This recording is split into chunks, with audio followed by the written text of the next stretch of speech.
மாணவர்களை உயர்கல்விக்கு அழைத்துச் சென்று அவர்களது எதிர்காலத்தை நிர்ணயிக்கும் +2 அரசு பொதுத் தேர்வு வியாழனன்று துவங்குகிறது.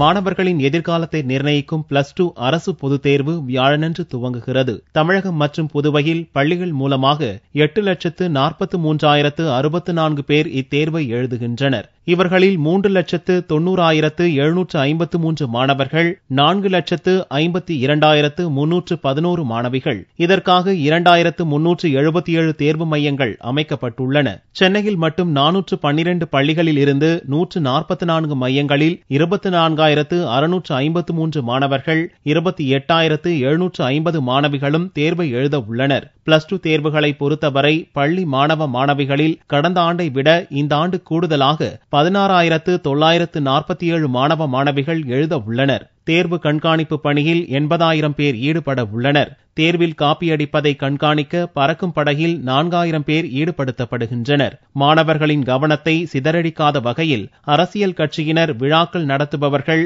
அதிக ஒலிபெருக்கியை தவிர்க்க வேண்டும் என்று பெற்றோர் எதிர்பார்த்துள்ளனர்.